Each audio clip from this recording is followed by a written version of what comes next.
Bengaluru city ಗಡಿಯಲ್ಲಿ ರಾಶಿ gelatine ಸ್ಫೋಟಕಗಳು ಪತ್ತೆಯಾಗಿವೆ.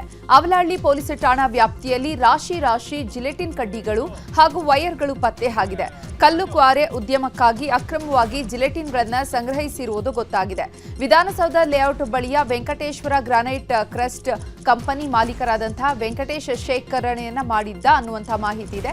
ಈ ಬಗ್ಗೆ ಪಕ್ಕಾ ಮಾಹಿತಿಯನ್ನು ಆಧರಿಸಿ ದಾಳಿ ನಡೆಸಿದ್ರು ಅವಲಹಳ್ಳಿ ಪೊಲೀಸರು. ಕ್ರಷರ್ ಮಾಲೀಕ ವೆಂಕಟೇಶ್ ರೆಡ್ಡಿ, ಉಸ್ತುವಾರಿ ಲೋಕೇಶ್ ರೆಡ್ಡಿ, ಬ್ಲಾಸ್ಟ್ ಮಾಡುವ ಕೆಲಸಗಾರರಾದಂತಹ ವಿಕಾಸ್, ತೋಹಿತ್ ಮತ್ತು ಸಂದೀಪ್ ಎನ್ನುವವರ ವಿರುದ್ಧ ಪ್ರಕರಣ ದಾಖಲಾಗಿದೆ. ದಾವಣಗೆರೆ ಜಿಲ್ಲೆಯಲ್ಲಿ ಅಮಾನುಷ ಘಟನೆ ನಡೆದಿದ್ದು ಚನ್ನಗಿರಿ ತಾಲೂಕು ಬಸವಾಪಟ್ಟಣ ಠಾಣಾ ವ್ಯಾಪ್ತಿಯಲ್ಲಿ ಒಂಟಿ ಮಹಿಳೆ ಮೇಲೆ ಸಾಮೂಹಿಕ ಅತ್ಯಾಚಾರ ನಡೆದಿದೆ. ಮಹಿಳೆಗೆ ಮದ್ಯ ಕುಡಿಸಿ 10 ಜನರಿಂದ ಅತ್ಯಾಚಾರ ನಡೆದಿದ್ದು ಜೂನ್ 3ರಂದು ಈ ಘಟನೆ ನಡೆದಿದೆ. ತಡವಾಗಿ ಬೆಳಕಿಗೆ ಬಂದಿದೆ. ಅತ್ಯಾಚಾರ ಎಸಗಿ ವಿಡಿಯೋವನ್ನು ಮೊಬೈಲ್ನಲ್ಲಿ ಆರೋಪಿಗಳು ಸೆರೆ ಹಿಡಿದಿದ್ರು. ಘಟನೆ ಸಂಬಂಧ ಮಹಿಳೆ ಸಂಬಂಧಿಕರು ಬಸವಾಪಟ್ಟಣ ಠಾಣೆಯಲ್ಲಿ ದೂರು ದಾಖಲಿಸಿದ್ದಾರೆ. ಒಂದೇ ಗ್ರಾಮದ 10 ಜನರನ್ನ ಪೊಲೀಸರು ಬಂಧಿಸಿದ್ದು ತನಿಖೆ ನಡೆಸುತ್ತಿದ್ದಾರೆ. ಮಂಗಳೂರಿನ ಪ್ರಸಿದ್ಧ ಉದ್ಯಮಿಗೆ ಕಾಂಗ್ರೆಸ್ ಮುಖಂಡನಿಂದ ಹನಿ ಟ್ರ್ಯಾಪ್ ಆಗಿದೆ. ಅಶ್ಲೀಲ ವಿಡಿಯೋ ಬಳಸಿ ಮಂಗಳೂರು ಯುವ ಕಾಂಗ್ರೆಸ್ ಮುಖಂಡ ಕೋಟಿ ದೋಚಿರುವಂತಹ ಆರೋಪ ಕೇಳಿಬಂದಿದೆ. ಮಂಗಳೂರು ಯುವ ಕಾಂಗ್ರೆಸ್ ಪ್ರಧಾನ ಕಾರ್ಯದರ್ಶಿ ನಿಜಾಮ್ ಮತ್ತು ಜಿತೇಶ್ ಎಂಬಾತನಿಂದ ಹನಿ ಟ್ರ್ಯಾಪ್ ಆಗಿದೆ. ಉದ್ಯಮಿಯ ಅಶ್ಲೀಲ ಫೋಟೋ ವಿಡಿಯೋಗಳನ್ನು ಇಟ್ಕೊಂಡು ಸುಮಾರು 2,77,00,000 ದೋಚಿರುವ ಆರೋಪ ಇದೆ. ಆರೋಪಿಗಳನ್ನು ಪೊಲೀಸರು ಬಂಧಿಸಿದ್ದಾರೆ.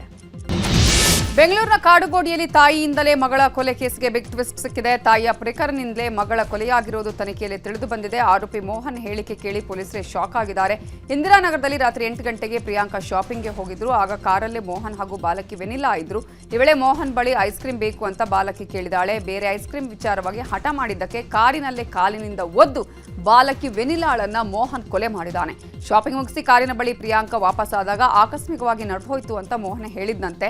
ಬಳಿಕ ಸೀದಾ ಕಾರಲ್ಲಿ ವಿಲ್ಲಾಗೆ ಪ್ರಿಯಾಂಕಾ ಮೋಹನ್ ತೆರಳಿದ್ರಂತೆ.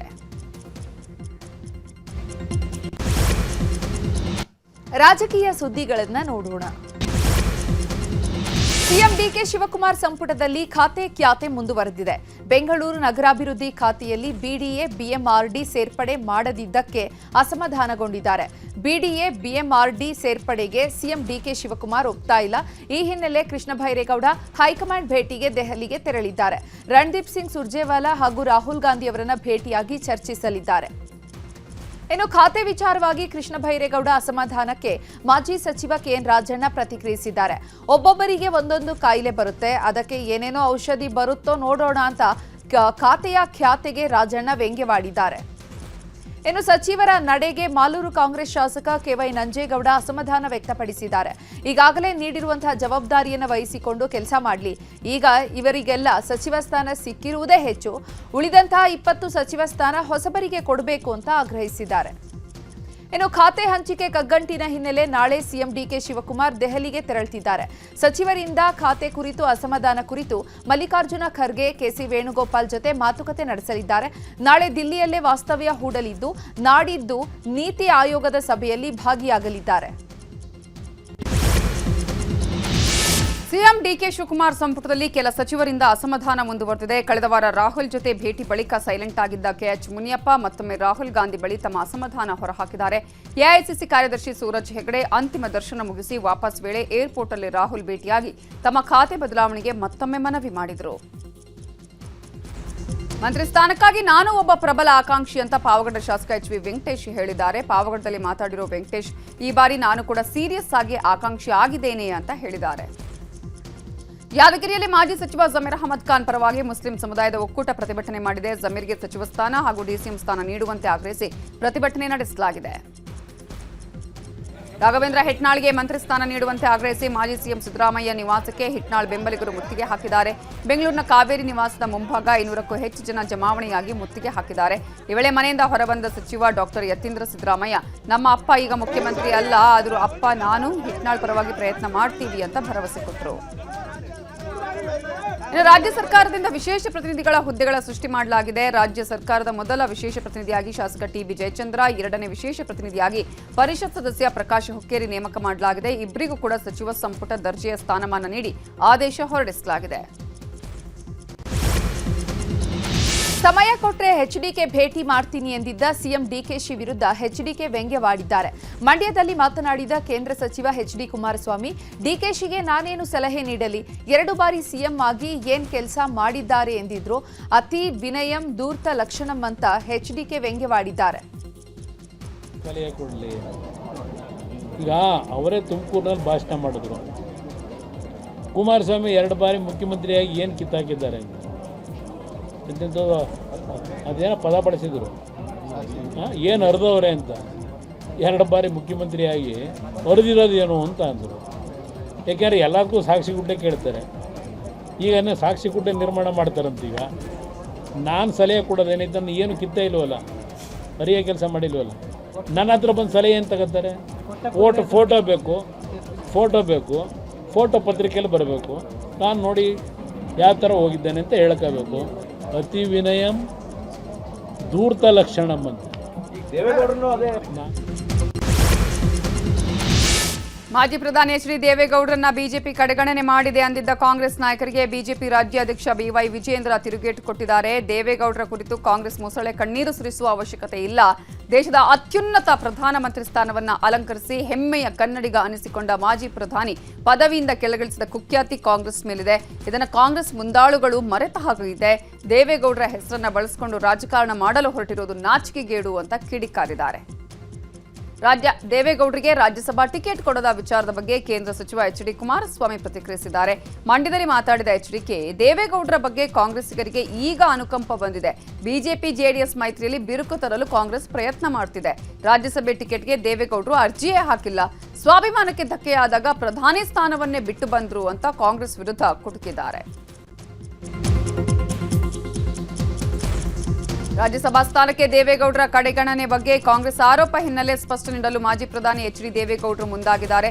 ನಾಳೆ ಬೆಳಗ್ಗೆ 11 ಬೆಂಗಳೂರಿನ ಜೆಪಿ ಭವನದಲ್ಲಿ ಮಹತ್ವದ ಸುದ್ದಿಗೋಷ್ಠಿ ನಡೆಸುತ್ತಿದ್ದು ಕಾಂಗ್ರೆಸ್ ಟೀಕೆಗಳಿಗೆ ಉತ್ತರಿಸಲಿದ್ದಾರೆ. ರಾಜ್ಯಸಭಾ ಚುನಾವಣೆಯಲ್ಲಿ ಮಧ್ಯಪ್ರದೇಶದಿಂದ ಬಿಜೆಪಿ ಅನಿರೀಕ್ಷಿತವಾಗಿ 3ನೇ ಅಭ್ಯರ್ಥಿಯನ್ನ ಕಣಕ್ಕಿಳಿಸಿದೆ. ಹೀಗಾಗಿ ಕಾಂಗ್ರೆಸ್ಗೆ ಅಡ್ಡ ಮತದಾನದ ಭೀತಿ ಆವರಿಸಿದ್ದು ಶಾಸಕರನ್ನ ಬೆಂಗಳೂರಿಗೆ ಸ್ಥಳಾಂತರಿಸಲಾಗ್ತಾ ಇದೆ. ಶಾಸಕರುಗಳನ್ನ ಬಿಡದಿಯ ವಂಡರ್ಲಾ ರೆಸಾರ್ಟ್ಗೆ ಶಿಫ್ಟ್ ಮಾಡಲು ಏರ್ಪೋರ್ಟ್ಗೆ ಬಸ್ಗಳು ಬಂದಿವೆ. ಆದರೆ ಕಾಂಗ್ರೆಸ್ ಅಭ್ಯರ್ಥಿ ಮೀನಾಕ್ಷಿ ನಟರಾಜನ್ ನಾಮಪತ್ರವೇ ಅಸಿಂಧುವಾಗಿದೆ.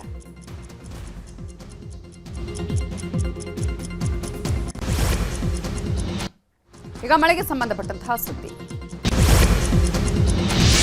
ರಾಜ್ಯಾದ್ಯಂತ ಮುಂಗಾರು ಮಳೆಯ ಆರ್ಭಟ ಜೋರಾಗಿದೆ. ಚಿತ್ರದುರ್ಗದ ಹಲವೆಡೆ ಅಬ್ಬರದ ಮಳೆಯಾಗಿದೆ. ಧಾರಾಕಾರ ಮಳೆಗೆ ಚಳ್ಳಕೆರೆಯಲ್ಲಿರುವ ಯಂದೇವರಹಳ್ಳಿ ಹಳ್ಳ ತುಂಬಿ ಹರಿತಿದೆ. ರಸ್ತೆ ಮೇಲೆ ನೀರು ಹರಿತಾ ಇರುವ ಹಿನ್ನೆಲೆ ರಸ್ತೆ ದಾಟಲು ವಾಹನ ಸವಾರರು, ಸಾರ್ವಜನಿಕರು ಪರದಾಡಿದ್ದಾರೆ. ಕೃಷಿ ಹೊಂಡ, ಚೆಕ್ ಡ್ಯಾಂಗಳು ಭರ್ತಿಯಾಗಿವೆ. ಹಾವೇರಿ ಜಿಲ್ಲೆಯ ರಟ್ಟಿಹಳ್ಳಿ ಭಾಗದಲ್ಲಿ ವರುಣನ ಅಬ್ಬರ ಜೋರಾಗಿತ್ತು. ಮಳೆಯಿಂದಾಗಿ ರಸ್ತೆಯಲ್ಲಿ ನೀರು ಹರಿದ ಪರಿಣಾಮ ಜನಜೀವನ ಅಸ್ತವ್ಯಸ್ತ ಆಗಿತ್ತು. ಕೆಲವು ಕಡೆ ತಗ್ಗು ಪ್ರದೇಶಗಳಿಗೆ ನೀರು ನುಗ್ಗುವ ಭೀತಿಯೂ ಎದುರಾಗಿದೆ.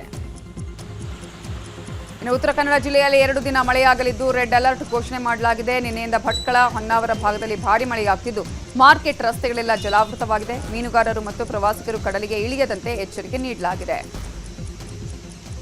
ಕೊಪ್ಪಳದಲ್ಲಿ 2 ದಿನಗಳಿಂದ ಭಾರೀ ಮಳೆಯಾಗ್ತಿದೆ. ಮಳೆಯಿಂದ ಹಿರೇಹಳ್ಳ ಚೆಕ್ ಡ್ಯಾಂ ಒಡೆದು ಹೋಗಿದೆ. ಚೆಕ್ ಡ್ಯಾಂ ಒಡೆದ ಪರಿಣಾಮ ಪಕ್ಕದ ಜಮೀನಿಗೆ ನುಗ್ಗಿದ ನೀರು ದಾಳಿಂಬೆ ಬೆಳೆ ನಾಶಕ್ಕೆ ಕಾರಣ ಆಗಿದೆ.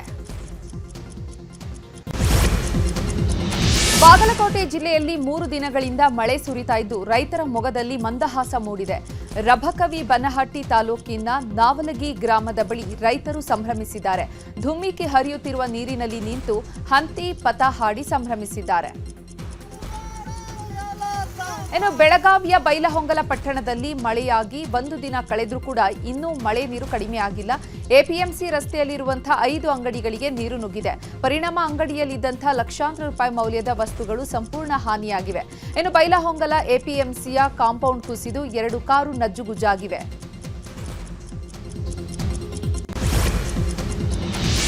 ಬೆಳಗಾವಿಯ ಬೈಲಹೊಂಗಲದಲ್ಲಿ ಭಾರೀ ಮಳೆಯಾಗಿದ್ದು 8 ಮನೆಗಳು ಧರೆಗುರುಳಿವೆ. ಅದೃಷ್ಟವಶಾತ್ ಮನೆಯಲ್ಲಿದ್ದವರು ಬಚಾವಾಗಿದ್ದಾರೆ.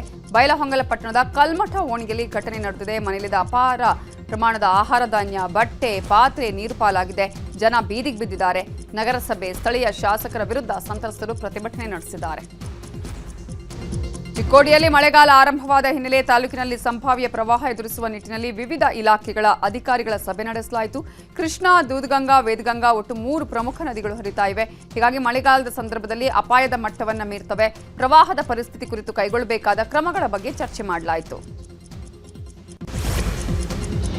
ಕರಾವಳಿ ಜಿಲ್ಲೆಗಳಲ್ಲಿ ಇನ್ನೂ 5 ದಿನ ಭಾರೀ ಮಳೆಯಾಗಲಿದೆ ಅಂತ ಹವಾಮಾನ ಇಲಾಖೆ ಮುನ್ಸೂಚನೆ ನೀಡಿದೆ. ಉಡುಪಿ, ಉತ್ತರ ಕನ್ನಡ ಜಿಲ್ಲೆಯಲ್ಲಿ ಭಾರೀ ಮಳೆಯಾಗಲಿದೆಯಂತೆ. ಇನ್ನು ಬೆಂಗಳೂರಿನಲ್ಲೂ 3 ದಿನ ಸಾಧಾರಣ ಮಳೆ ಸಾಧ್ಯತೆ ಇದೆ ಅಂತ ಭಾರತೀಯ ಹವಾಮಾನ ಇಲಾಖೆ ನಿರ್ದೇಶಕರಾದಂತಹ ಸಿಎಸ್ ಪಾಟೀಲ್ ಹೇಳಿದ್ದಾರೆ. ಯಾದಗಿರಿಯಲ್ಲಿ ಧಾರಾಕಾರ ಮಳೆಯಾಗ್ತಿದೆ. ವರುಣಾರ್ಭಟಕ್ಕೆ ಹುಣಸಗಿ ತಾಲೂಕಿನ ಅಮಲಿಹಾಳ ಗ್ರಾಮದಲ್ಲಿ ರಸ್ತೆಗಳು ಕಾರು ಜಲಾವೃತ ಆಗಿದೆ. ಮನೆಗಳಿಗೆ ತೆರಳಲು ಗ್ರಾಮಸ್ಥರು ಹರಸಾಹಸ ಪಡುತ್ತಿದ್ದಾರೆ. ಮಳೆ ನೀರಿನ ರಭಸಕ್ಕೆ ಗಲ್ಲಿಗಳಲ್ಲಿ ಜಲ ದಿಗ್ಬಂಧನ ಎದುರಾಗಿದೆ.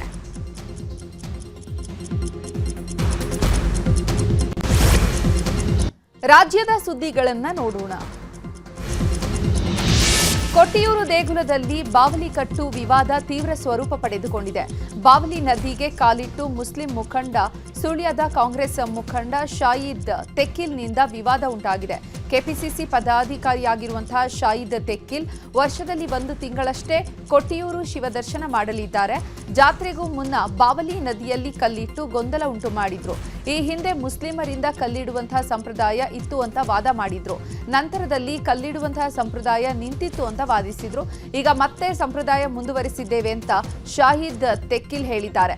ಶಾಹಿದ್ ನಡೆಗೆ ದೇಗುಲ ಮಂಡಳಿ, ಹಿಂದೂ ಪರ ನಾಯಕರು ಕಿಡಿಕಾರಿದ್ದಾರೆ. ಮತ್ತೆ ಲೋಹದ ಹಕ್ಕಿಗಳ ಹಾರಾಟಕ್ಕೆ ಕಲಬುರಗಿ ವಿಮಾನ ನಿಲ್ದಾಣ ಸಿದ್ಧವಾಗಿದೆ. ನಾಳೆಯಿಂದ ಬೆಂಗಳೂರಿಗೆ ವಿಮಾನಗಳ ಹಾರಾಟ ಪುನರಾರಂಭವಾಗಲಿದ್ದು, ಕಳೆದ 8 ತಿಂಗಳಿಂದ ಕಲಬುರಗಿ ಬೆಂಗಳೂರು ನಡುವಿನ ವಿಮಾನಯಾನ ಸ್ಥಗಿತಗೊಳಿಸಲಾಗಿತ್ತು. ರಾಜ್ಯ ಸರ್ಕಾರ ಆರ್ಥಿಕ ನೆರವು ನೀಡಿದ ಹಿನ್ನೆಲೆ ಸ್ಟಾರ್ ಏರ್ ಸಂಸ್ಥೆಯಿಂದ ಸೇವೆ ನಿಲ್ಲಿಸಲಾಗಿತ್ತು. ನಾಳೆಯಿಂದ ಕಲಬುರಗಿಯಿಂದ ಬೆಂಗಳೂರಿಗೆ ವಿಮಾನಗಳು ಎಂದಿನಂತೆ ಹಾರಾಟ ನಡೆಸಲಿವೆ. ಶಿವಮೊಗ್ಗದಲ್ಲಿ ವಿದೇಶಿ ಸ್ವದೇಶಿ ಬೆಕ್ಕುಗಳ ಕಾದಾಟಕ್ಕೆ ನೆರೆಮನೆಯವರು ಹೊಡೆದಾಡಿಕೊಂಡಿದ್ದಾರೆ. ಆಗುಂಬೆ ಸಮೀಪದ ಮೇಗರವಳ್ಳಿಯಲ್ಲಿ ಘಟನೆ ನಡೆದಿದ್ದು, ಜಗಳದಿಂದ 2 ಮಾಲೀಕರು ಕೈ ಮಿಲಾಯಿಸಿಕೊಂಡು ಆಸ್ಪತ್ರೆ ಪಾಲಾಗಿದ್ದಾರೆ. ನಾಗಪಾತ್ರಿ ರಾಜಶೇಖರ್ ಎನ್ನುವವರಿಗೆ ಸೇರಿದಂತಹ ವಿದೇಶಿ ಬೆಕ್ಕಿಗೆ ನಾಗರಾಜ್ ಅವರ ಮನೆಯ ಬೆಕ್ಕು ಕಚ್ಚಿದೆ ಎನ್ನುವಂತಹ ವಿಚಾರಕ್ಕೆ ಗಲಾಟೆಯಾಗಿದೆ. ಗಲಾಟೆ ಮಿತಿಮೀರಿ ಹೊಡೆದಾಡಿಕೊಂಡಿದ್ದು ತೀರ್ಥಹಳ್ಳಿಯ ಜೆಸಿ ಆಸ್ಪತ್ರೆಗೆ ದಾಖಲಾಗಿದ್ದಾರೆ. ಆಗುಂಬೆ ಪೊಲೀಸ್ ಠಾಣೆಯಲ್ಲಿ 2 ಪ್ರಕರಣಗಳು ದಾಖಲಾಗಿವೆ. ಉತ್ತರ ಕನ್ನಡ ಜಿಲ್ಲೆಯ ಮುಂಡಗೋಡದ ಕರಗಿನಕೊಪ್ಪದ ಮೊರಾರ್ಜಿ ವಸತಿ ಶಾಲೆಯ ವಿದ್ಯಾರ್ಥಿಗಳ ಮೇಲೆ ಜೇನು ಹುಳುಗಳು ದಾಳಿ ಮಾಡಿವೆ. ವಸತಿ ಶಾಲೆಯ 2ನೇ ಮಹಡಿಯಲ್ಲಿ ಜೇನು ಹುಳುಗಳು ಗೂಡು ಕಟ್ಟಿದ್ವು. ವಿದ್ಯಾರ್ಥಿಯೊಬ್ಬ ಜೇನುಗೂಡಿಗೆ ಕಲ್ಲು ಹೊಡೆದ ಪರಿಣಾಮ 15ಕ್ಕೂ ಹೆಚ್ಚು ವಿದ್ಯಾರ್ಥಿಗಳಿಗೆ ಜೇನು ಹುಳುಗಳು ಕಚ್ಚಿವೆ. ಅಸ್ವಸ್ಥರಾದಂತಹ ವಿದ್ಯಾರ್ಥಿಗಳನ್ನು ತಾಲೂಕು ಆಸ್ಪತ್ರೆಗೆ ದಾಖಲಿಸಲಾಗಿದೆ. ಬನಶಂಕರಿ ಸಂಚಾರಿ ಠಾಣೆಯ ಎಎಸ್ಐ ಕಾಂತರಾಜ್ ಎನ್ನುವರ ಮಗ ಮೈಥಾಯ್ ಗೇಮ್ನಲ್ಲಿ ಚಿನ್ನದ ಪದಕ ಗೆದ್ದಿದ್ದಾರೆ. ಇಂಟರ್ನ್ಯಾಷನಲ್ ಥಾಯ್ ಮಾರ್ಷಲ್ ಆರ್ಟ್ಸ್ ಸಂಸ್ಥೆ ಶ್ರೀಲಂಕಾದ ನೆಗೊಂಬೋದಲ್ಲಿ ಆಯೋಜಿಸಿದ್ದ ಪಂದ್ಯದಲ್ಲಿ ಶ್ರೀಹರ್ಷ ವಿನ್ ಆಗಿದ್ದಾರೆ. ಸಾಂಪ್ರದಾಯಿಕ ಎದುರಾಳಿಯಾದ ಪಾಕಿಸ್ತಾನದ ವಿರುದ್ಧ ಸೆಣಸಿ ಚಿನ್ನದ ಪದಕಕ್ಕೆ ಭಾಜನರಾಗಿದ್ದಾರೆ. ಇವರ ಸಾಧನೆಯನ್ನು ಗುರುತಿಸಿದ ನಗರ ಪೊಲೀಸ್ ಆಯುಕ್ತರಾದ ಹೇಮಂತ್ ಕುಮಾರ್ ಸಿಂಗ್ ಸನ್ಮಾನ ಮಾಡಿದರು.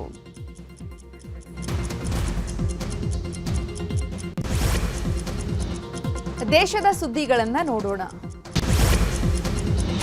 ಪಕ್ಷದ ಶಾಸಕರ ಸಹಿಗಳನ್ನು ನಕಲಿ ಮಾಡಿದ ಆರೋಪಕ್ಕೆ ಸಂಬಂಧಪಟ್ಟಂತೆ ಮಮತಾ ಬ್ಯಾನರ್ಜಿಗೆ ಸಂಕಷ್ಟ ಎದುರಾಗಿದೆ. ಪಶ್ಚಿಮ ಬಂಗಾಳದ ಸಿಐಡಿ ತಂಡ ಮಾಜಿ ಮುಖ್ಯಮಂತ್ರಿ ಮಮತಾ ಬ್ಯಾನರ್ಜಿ ಅವರ ನಿವಾಸಕ್ಕೆ ಎಂಟ್ರಿ ಕೊಟ್ಟಿತ್ತು. ಈ ವೇಳೆ ಹೈಡ್ರಾಮವೇ ನಡೆದಿದೆ. ಟಿಎಂಸಿ ನಾಯಕ ಕುನಾಲ್ ಘೋಷ್ ಮಾತನಾಡಿದ್ದು, ಸಿಐಡಿ ಅಧಿಕಾರಿಗಳು ಇಲ್ಲಿಗೆ ಯಾಕೆ ಬಂದಿದ್ದಾರೆ, ಮಾಹಿತಿ ಇಲ್ಲ, ಇದು ಸೇಡಿನ ರಾಜಕೀಯ ಅಂತ ಆಕ್ರೋಶ ವ್ಯಕ್ತಪಡಿಸಿದರು.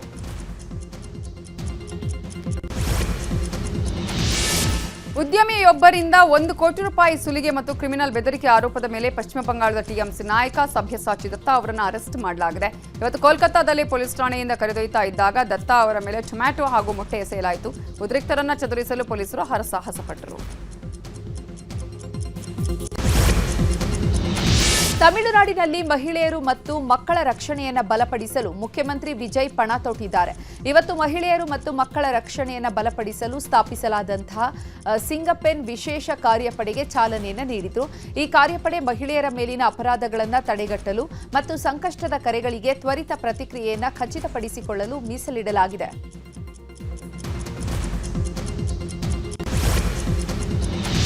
ಮಧ್ಯಪ್ರಾಚ್ಯ ದೇಶಗಳ ಸಂಘರ್ಷದಲ್ಲಿ ಭಾರತದ ತೈಲ ಮಾರುಕಟ್ಟೆ ಮೇಲೆ ಪರಿಣಾಮ ಬೀರಿದ್ದು, ಈ ಮಧ್ಯೆ ಪ್ರಧಾನಮಂತ್ರಿ ಉಜ್ವಲ ಯೋಜನೆ ಫಲಾನುಭವಿಗಳಿಗೆ ಕೇಂದ್ರ ಸರ್ಕಾರ ಶಾಕ್ ಕೊಟ್ಟಿದೆ. ಉಜ್ವಲ ಯೋಜನೆಯಡಿ ವಾರ್ಷಿಕವಾಗಿ ದೊರೆಯುವ ಅಡುಗೆ ಸಿಲಿಂಡರ್ಗಳ ಸಂಖ್ಯೆಯನ್ನು 9 ರಿಂದ 4ಕ್ಕೆ ಇಳಿಸಲಾಗಿದೆ. ಜಪಾನ್ ಬಳಿಕ ಭಾರತದ ಮಾವಿನ ಹಣ್ಣುಗಳನ್ನ ಆಮದನ್ನ ನೇಪಾಳವೂ ತಾತ್ಕಾಲಿಕವಾಗಿ ನಿಷೇಧಿಸಿದೆ.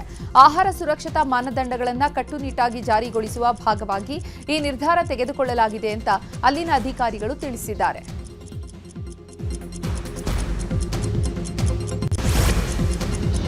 ಅಂತಾರಾಷ್ಟ್ರೀಯ ಮಟ್ಟದಲ್ಲಿ ಏನಾಗ್ತಾ ಇದೆ ಅನ್ನೋದನ್ನು ನೋಡೋಣ ವಿದೇಶ ಸುದ್ದಿಯಲ್ಲಿ. ಪಾಕಿಸ್ತಾನ ಆಕ್ರಮಿತ ಕಾಶ್ಮೀರದಲ್ಲಿ ಕಳೆದ ಕೆಲವು ದಿನಗಳಿಂದ ನಡೀತಾ ಇರುವ ನಾಗರಿಕರ ಪ್ರತಿಭಟನೆ ತೀವ್ರ ಸ್ವರೂಪ ಪಡೆದುಕೊಂಡಿದ್ದು, ಪಾಕಿಸ್ತಾನಿ ಸೇನೆ ಹಾಗೂ ಸ್ಥಳೀಯ ಆಂದೋಲನಕಾರರ ನಡುವೆ ನಡೆದಿರುವ ಭೀಕರ ಘರ್ಷಣೆಯಲ್ಲಿ 30ಕ್ಕೂ ಅಧಿಕ ನಾಗರಿಕರು ಮೃತಪಟ್ಟಿದ್ದಾರೆ, 200ಕ್ಕೂ ಹೆಚ್ಚು ಜನ ಗಾಯಗೊಂಡಿದ್ದಾರೆ.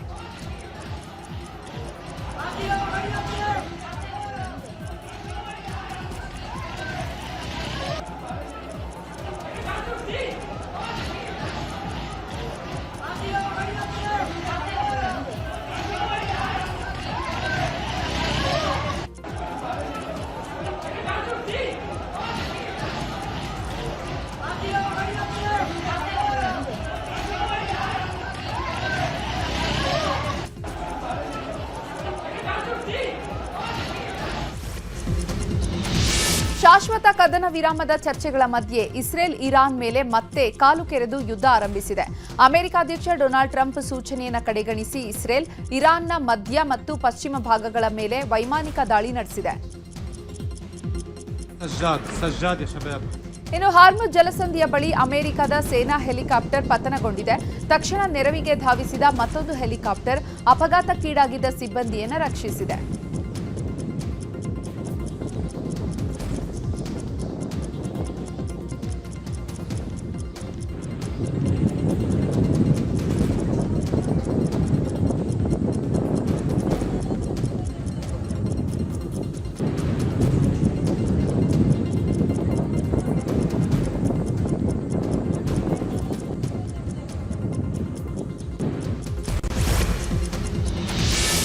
ಇರಾನ್ ಜೊತೆಗಿನ ಮಾತುಕತೆಗಳು ಪ್ರಗತಿಯಲ್ಲಿವೆ ಅಂತ ಅಮೆರಿಕ ಅಧ್ಯಕ್ಷ ಡೊನಾಲ್ಡ್ ಟ್ರಂಪ್ ಹೇಳಿದ್ದಾರೆ. ಮುಂದಿನ 1-2 ದಿನಗಳಲ್ಲಿ ಸ್ಪಷ್ಟ ಚಿತ್ರಣ ಸಿಗಲಿದೆ. ಅಮೆರಿಕ ವಿಧಿಸಿರುವ ನೌಕಾ ದಿಗ್ಬಂಧನವು 100% ಯಶಸ್ವಿಯಾಗಿದ್ದು, ಇರಾನ್ನ ತೈಲ ರಫ್ತು ಹಾಗೂ ಆದಾಯದ ಮೂಲಗಳನ್ನು ಸಂಪೂರ್ಣವಾಗಿ ಹತ್ತಿಕ್ಕಲಾಗಿದೆ ಅಂತ ಹೇಳಿದ್ದಾರೆ.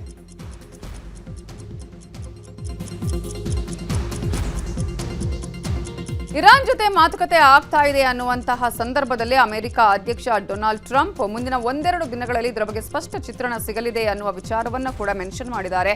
ಜೊತೆಗೆ ಅಮೆರಿಕ ವಿಧಿಸಿರುವ ನೌಕಾ ದಿಗ್ಬಂಧನ 100% ಸಕ್ಸಸ್ ಆಗಿದೆ. ಇರಾನ್ನ ತೈಲ ರಫ್ತು ಹಾಗೆಯೇ ಆದಾಯದ ಮೂಲಗಳನ್ನು ಸಂಪೂರ್ಣವಾಗಿ ಹತ್ತಿಕ್ಕಲಾಗಿದೆ. ಈ ಮೂಲಕ ಇರಾನ್ ಇದೀಗ ಏನು ಮಾತುಕತೆಗೆ ಬಂದಿದೆ, ಮಾತುಕತೆಯ ಸಂದರ್ಭದಲ್ಲಿ ಡೊನಾಲ್ಡ್ ಟ್ರಂಪ್ ಹೇಳಿರುವಂಥದ್ದು ಎಲ್ಲವೂ ಕೂಡ ಸಕ್ಸಸ್ ಆಗುತ್ತೆ, 1-2 ದಿನಗಳಲ್ಲಿ ಸ್ಪಷ್ಟ ಚಿತ್ರಣ ಸಿಗತ್ತೆ. ಈ ಮೂಲಕ ಆರ್ಥಿಕ ದಿಗ್ಬಂಧನವನ್ನ ಇರಾನ್ಗೆ ಹಾಕಲಾಗಿದೆ ಅಂತ ಹೇಳಿದ್ದಾರೆ.